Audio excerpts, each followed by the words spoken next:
But first, we have our very special speaker. Marcelo Claure is Chief Operating Officer at Softbank Group Corp., a Japanese multinational conglomerate, and is a member of its board of directors. He is also Chief Executive Officer of Softbank Group International and Chairman and Chief Executive Officer of Softbank Group Latin America. He serves on the board of ARM, a leading global chip technology developer, and is Executive Chairman of the board of Sprint Corporation, one of the world's largest telecommunication companies. As Chief Executive Officer of Softbank Group International, Marcelo oversees group operating companies including ARM, Sprint, Brightstar, Fortress, SB Energy, Boston Dynamics, and WeWork, among others.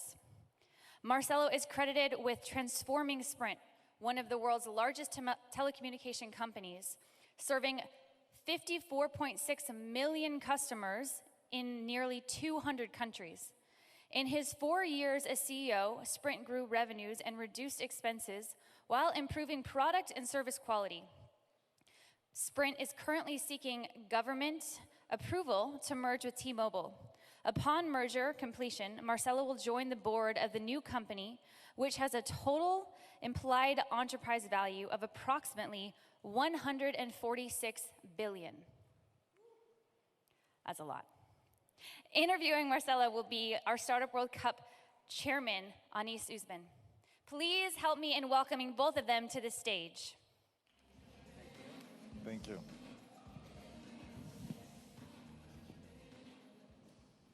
So hello, everyone. So we have our special guest who actually, with his busy schedule, he still made it in time. So we have Marcelo Claure. He is the COO of the Softbank Group, right?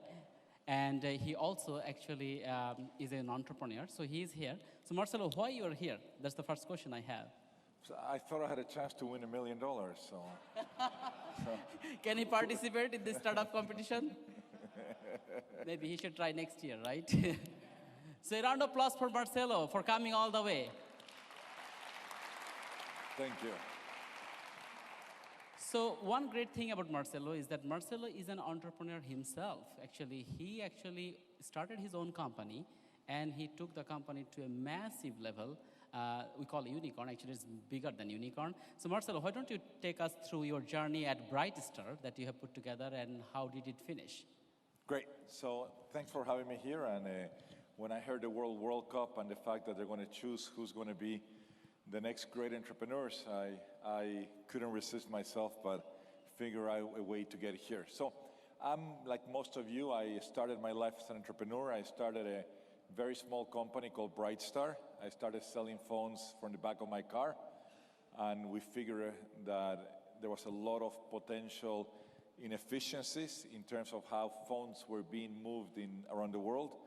And we formed what started as a distribution company, evolved to a supply chain company utilizing analytics to massively make the industry a lot more efficient, turn into an insurance company, the largest buyback and trading company in the world.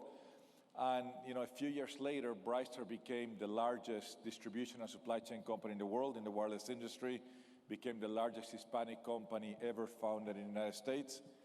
And it got to the size of, by the time I sold Brightstar, we had revenue of $12 billion, and we were in 70 different countries. So it was quite a nice ride of starting something with $100 and eventually turning it to be a $12 billion enterprise, being the largest in the world at what we did. So it was a unicorn. What year was that? We started in 1997, and and I sold it in 2014. So it took us 17 years. It took us, I think, like 6 years to get to $1 billion. Wow. So it was a nice growth.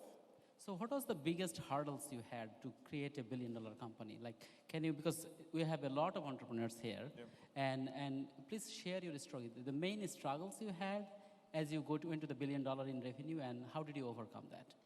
So I think access to capital at the beginning. Today we live in a much better era for entrepreneurs. There's been so many successes that there's a lot of venture capital available today, but back in 1997, that wasn't the case. I mean, back then you had to basically use banks to lend you money. As you know, banks are quite conservative entities, so access to capital was a bit difficult. But once you have a proven business model and you show that you can scale, that you show that you can globalize the business, then it's it's amazing the amount of late-stage capital that got involved. And I would say the toughest part was, yes, it's easy to get early success and prove your concept, but that initial first rounds of capital were quite difficult for us to get. I think the first equity raise that we did was $150 million. Wow.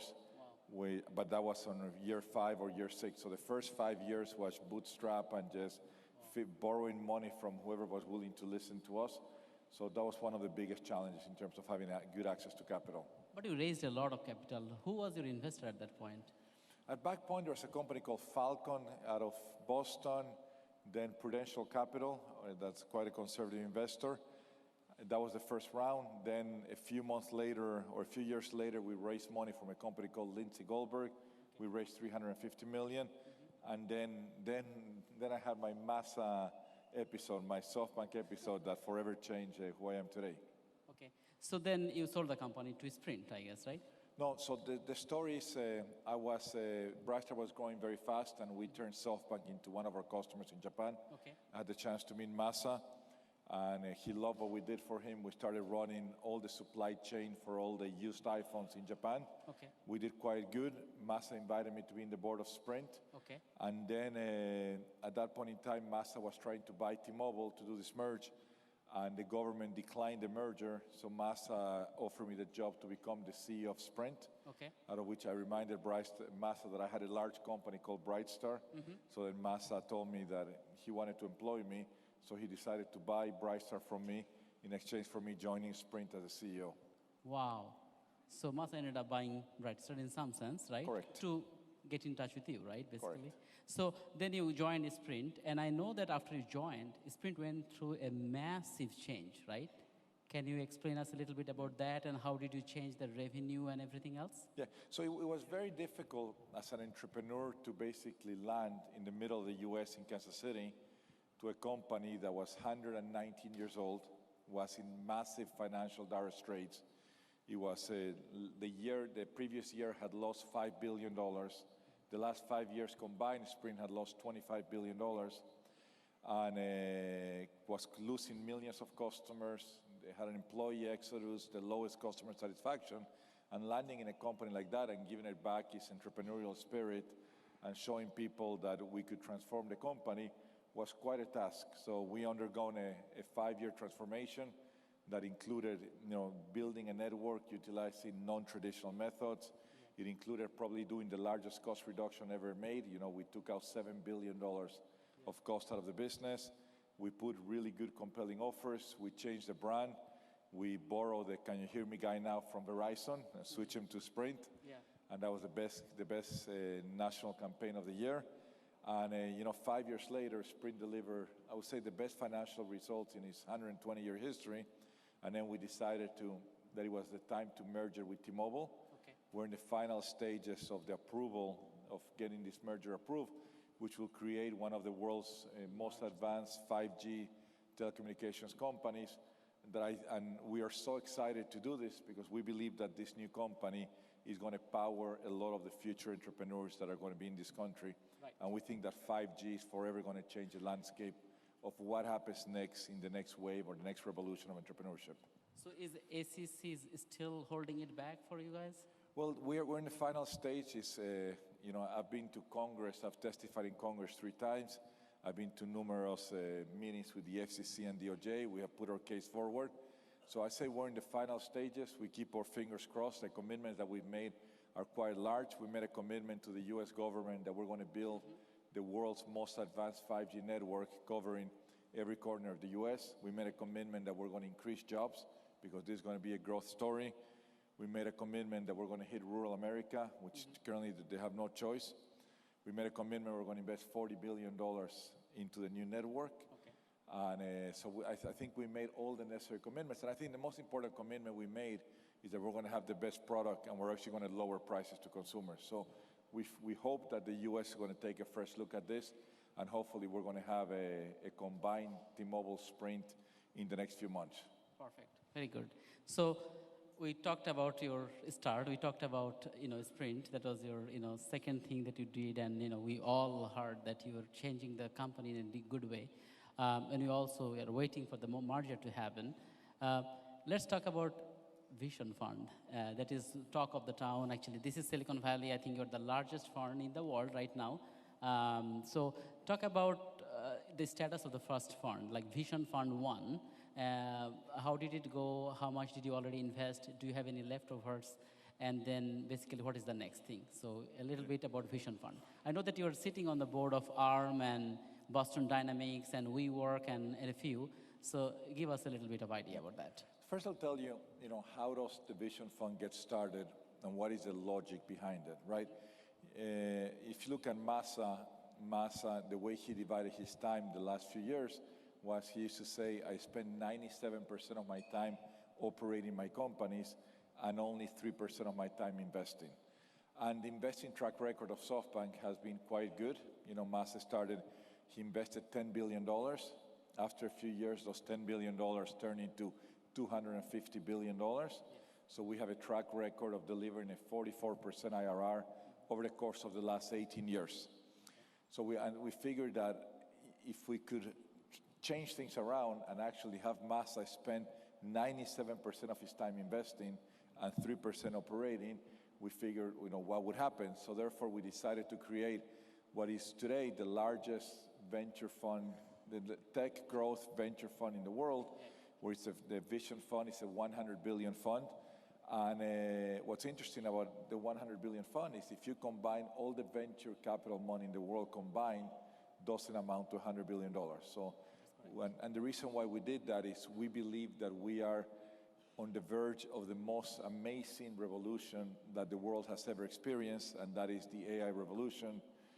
And therefore we felt that, our investment thesis says that if you see that the world's most amazing or most valuable companies today, Amazon, Apple, Facebook, Google, or Alphabet, they have done an amazing job of utilizing data ahead of anybody else.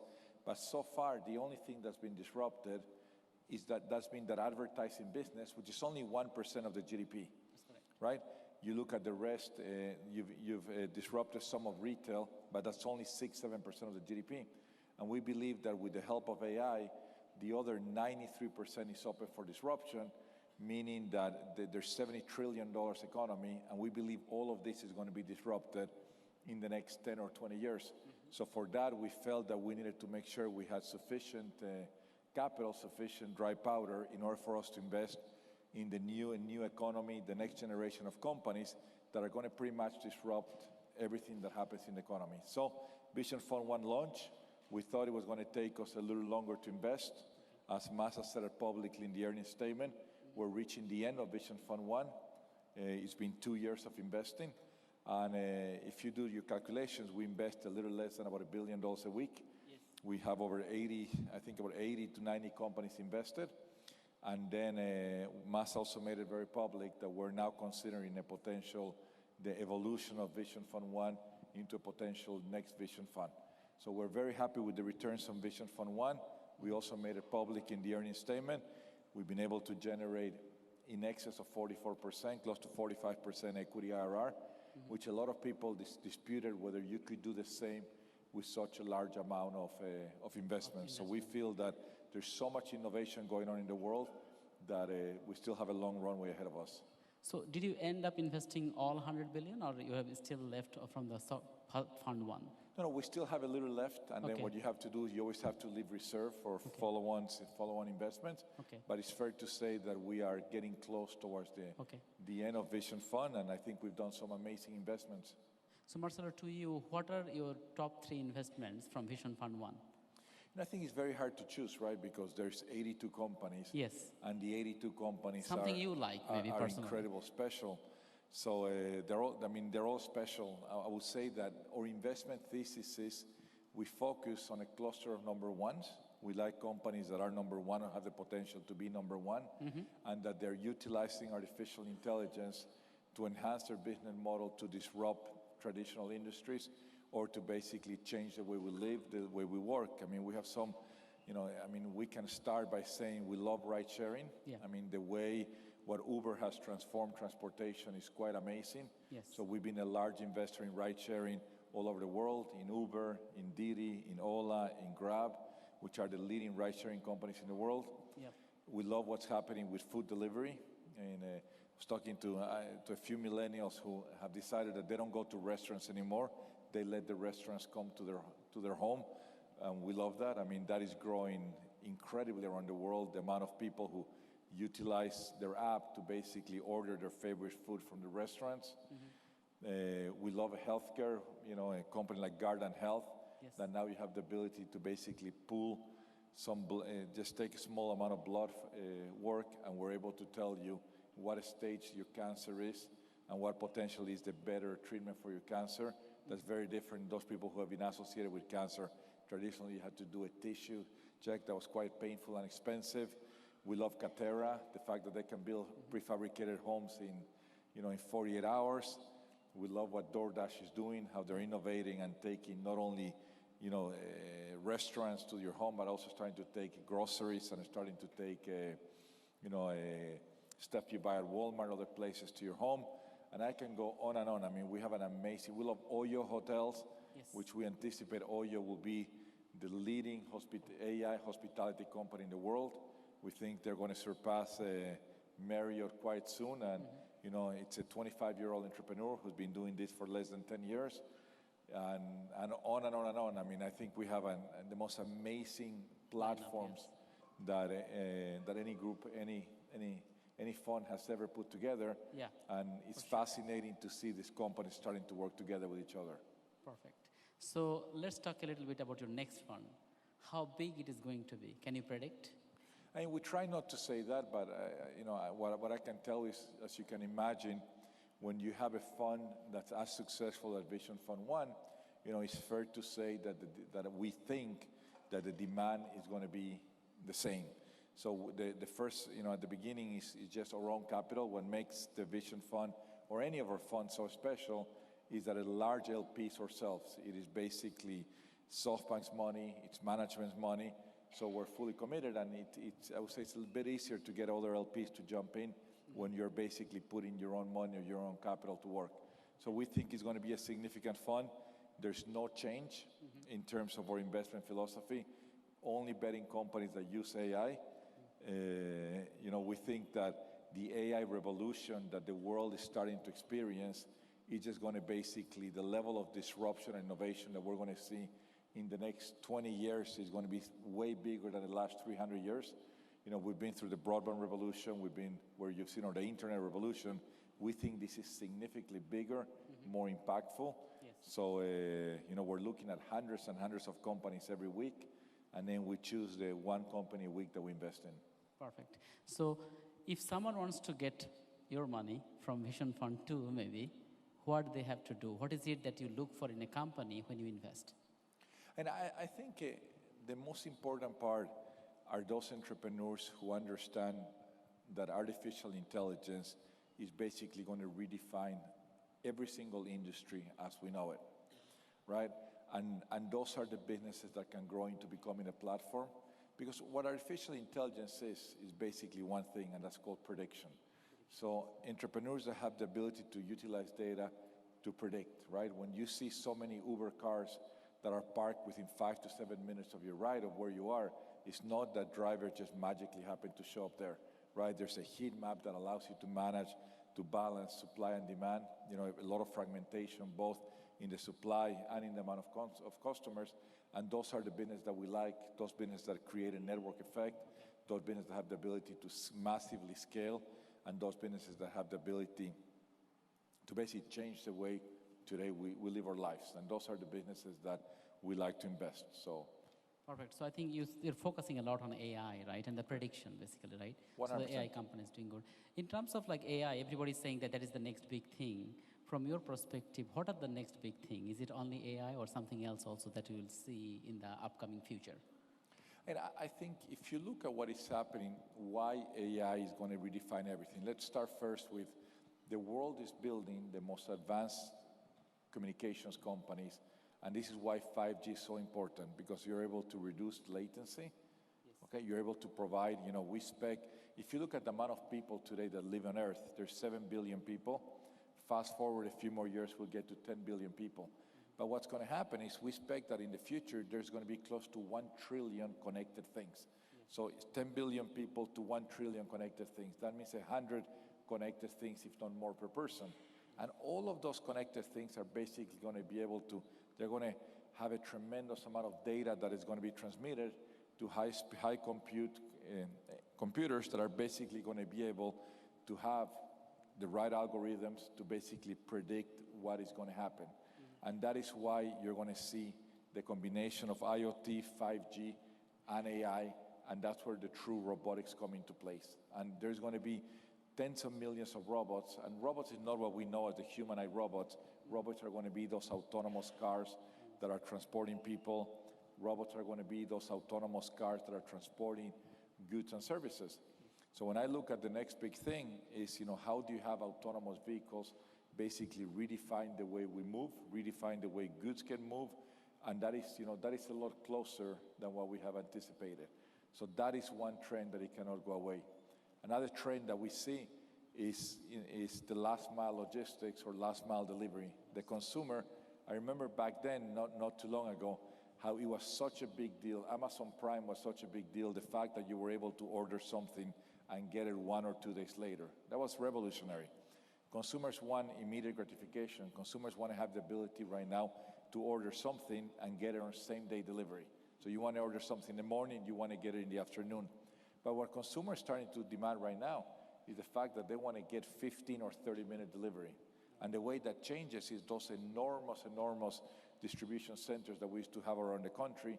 You don't need that anymore. What you need are those micro-fulfillment centers that are going to be located so close to where you live, and they're going to be able, through robotics, to be able to pack a supermarket into a small building, to be able to pack a pharmacy into a small building, or to pack 10 or 20 restaurants, industrial kitchens, and then have a robotic car basically deliver what you order in less than 15 minutes. That's what customers. We're going to see a lot more predictions in our lives. I mean, I always joke around with what happens in supermarkets. I mean, if you think today the life of people who do grocery shopping is, you leave your home, you go to your car, you drive 30 minutes or 20 minutes to find a supermarket, you have to go find a parking spot, then after that you got to walk in the supermarket, you walk the same miles, and 90% of the time you buy the exact same thing week over week. You go to your cashier, and then the cashier tells you, hey, paper or plastic? You probably say paper. Cashier puts it together, you walk to your car, you park your car, you have to do 2 rides. And if you think about it, it's like we buy the same thing. If you actually see what you've been buying the last few years, is you buy the same thing week over week. So wouldn't it be a little more normal if the app actually tells you, hey, we think this is what you need to order? The app will get it 99.9% right. You just hit 1 click, and then suddenly the delivery gets to your home, maybe on a daily basis, so what you buy is actually fresh. So stuff like that, we're going to see that we're going to massively change. And there are companies already working on that model. There are some countries that are already seeing that. So the level of innovation and disruption as we know it, based on data being transmitted, is going to forever change the way, the way we do things. So to the entrepreneurs in the audience, is, the only advice that we can give you is whatever business you're in, make sure that you have a big AI component that helps you, predict what's going to happen utilizing predictive business models. So you need to have AI, guys. That's all we need at this point. At least from our end. From Softbank, funds perspective. So we also have some large corporations here, right? And innovation for large corporations actually becomes a nightmare. And as I mentioned to you earlier, that many of our LPs or limited partners are large corporations. We have received fund as Pegasus from 34 large corporations around the world. And innovation is very difficult for them. So I know that you were part of the startup, Brightstar, and it became a very big startup. And then you were also part of managing Sprint, and you grew the company to a massive level. So can you tell me, for the large corporate partners here, that what are the best things a large corporations can do to be innovative? What are the techniques or formulas to follow to actually be innovative and be part of the innovation, innovation fiasco going on? Yeah. So we leave this, we are a large corporation at Softbank. we manage 400 and depends on the price of our assets, but we manage over $400 billion in terms of our own operating companies. We have a lot of large operating companies, and in terms of a fund. And this is something that we discuss a lot with Masa. And I say, how do we make sure that as large corporations, we don't turn complacent and we don't have somebody else come and basically disrupt our business? And what Masa had basically said since day one, not only say it, but we actually practice, is we constantly are trying to disrupt ourselves. And we make big, bold decisions in terms of, when we choose one business model that we think is going to be the future, we basically attach ourselves to that business model, and we even say goodbye to our traditional business models. And I'll share a story with you guys where Masa came to us and said, the future of our companies on investing. I said, yes, Masa, but we got these enormous companies that are worth hundreds of billions of dollars that are part of our portfolio. He says, you don't understand, the future of our companies is in investing. So even though at that point in time it was only 3%, Masa basically is able to say goodbye to my operating companies. He gives it to the management team, to us, and he's gone. And when we go back and we say, hey, Masa, we have this problem in this company, he says, I'm gone. I have nothing to do with those companies. You guys manage those companies. Let me go manage in what the future of SoftBank is going to be, which in this case is investing. So he leaves, maybe the right way not to call it the legacy, but he leaves the foundational business to SoftBank, to ourselves. He says, you got to go manage it, and he puts 100% to a business model that has not been proven, to new business models, and he puts 100% of his energy, and that takes a lot of guts, because the normal thing is, you try to protect your business model, when a lot of us know that, our business model is not going to be long-term sustainable. I mean, I look at some of the banks that, now we just launched a new fund a couple of weeks ago, which is the Innovation Fund, which is a $5 billion technology fund dedicated to Latin America. And when you go to a market and you see that that banks are charging 200% interest rates in credit cards, if I'm that bank, I know sooner or later, this cannot last forever. Yeah. But what I see a lot of these companies, what they try to do is just to protect their core business, hoping it's going to last forever. And we've seen so many companies. If you go and you look, we do this exercise a lot, and you look, hey, what were the top 10 most valuable companies 20 years ago? And what were the top 10 more valuable companies this year? None of them are the same. I think Microsoft is the only one at one point in time that basically is still, but you look, 7 out of the 10 most valuable companies are technology companies. I think the other one is JP Morgan, and I can't remember what is the other two. Warren Buffett, Berkshire Hathaway, and then, if I'm not mistaken, Procter & Gamble. Those are the companies. And if you go back in 10, 20 years ago, none of those companies, except for Microsoft, remained there. And that is the big problem when you have these business models with traditional business models. If you do not disrupt yourself, somebody else will come and disrupt you. And with the speed of the internet, with the globalization of our economies, when something pops and something is a disruptive business model, things change. Things change so fast. Look at Uber, right? Yes. Uber has turned into a verb today. You say, I'm going to Uber to your house. Think about that. Go back 10 years ago, there was no Uber. It didn't exist. There were taxis and limo companies. Today, you go to Manhattan, and you don't see that many limo companies or that many taxis anymore. Very good. So it looks like that, the large corporations, they need to be on the edge, and the way they can do this is innovate through investments in some sense, because they get to work with innovative ideas that way, right? And that's the best way to go, and that's what you guys are doing at So that this is Startup World Cup, so yes. We have had regional competition in 35 countries, and then we had a semi-final 2 days ago, and then we did a semi-final, and then we selected 12 companies which are coming on a stage at around 4 o'clock, and we'll decide the World Cup champion. Will you be kind enough to interview the Startup World Cup champion? Yes, I will. I'd love not Guys, only... round of applause, right? Not only we were going to love to potentially interview the World Cup champion, but I find it fascinating that you're able to put together a global entrepreneurship challenge, and then be able to choose, who's going to be. I think for all of us in the venture world, I think it'll be a safe investment to potentially co-invest with you guys in whoever you choose to be the top 3. Yeah. Because I'm certain that the champion is going to be a company that has a tremendous future. Yes. I've been hearing of the ones that won 2 years ago, the ones that won last year, and the bright future that they have ahead. So I think it's great. Thank you very much. So, any last-minute advice to the entrepreneurs who are coming from all over the world? We're doing it in 35 countries, right? And we wanted to create, when we created this platform, it was to give people hopes and inspiration so that they can create the next generation technology, right? So, any last-minute advice to the entrepreneurs of the world from the Softbank Group? I'll tell you, one is, we've talked a little about AI, but I'll tell you more importantly is that's just technology, right? The passion and the ability to dream big, to think of big ideas, combined with technology is what you're going to be able to succeed. It doesn't matter what country you're coming from. You know, I came from a tiny country called Bolivia, which a lot of people don't even know where Bolivia is. And I was able to create the world's largest company in my industry. So you should never limit yourself to country limitations. Or I understand that there's one of the finalists from Mauritius, which I find is fascinating. Yeah, And Mauritius is in semi-finals today, right? Oh, there they are. Mauritius and that's guys, yes.